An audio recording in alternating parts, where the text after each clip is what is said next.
crois qu'il faut partir du principe selon lequel on a deux entreprises indépendantes, le franchiseur et le franchisé.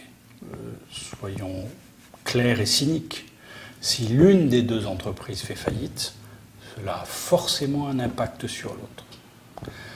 Cela veut dire que l'entreprise principale, franchiseur, si elle fait faillite, puisque telle est votre question, ça a un impact sur le franchisé. Quel est son risque?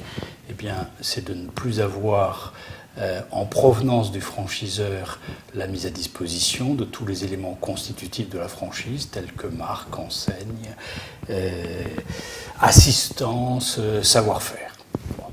Soit ce franchisé était en présence d'un franchiseur un peu novice qui, par manque de trésorerie, par manque d'éléments vraiment forts, a déposé son bilan, donc a fait faillite, et personne n'a envie de reprendre l'entreprise.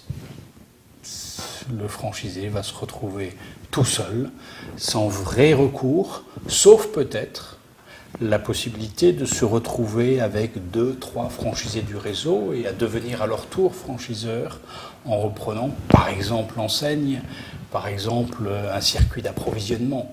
Mais objectivement, parce qu'il faut être réaliste, si il n'y a pas d'entreprise voulant reprendre celle du franchiseur, c'est qu'a priori, il y a peu d'actifs intéressants.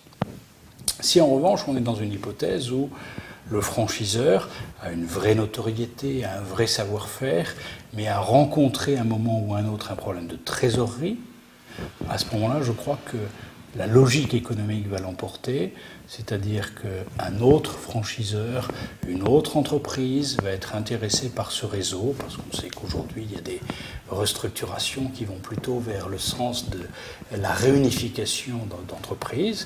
Et partant de là, ce franchisé peut être, je dirais, presque rassuré.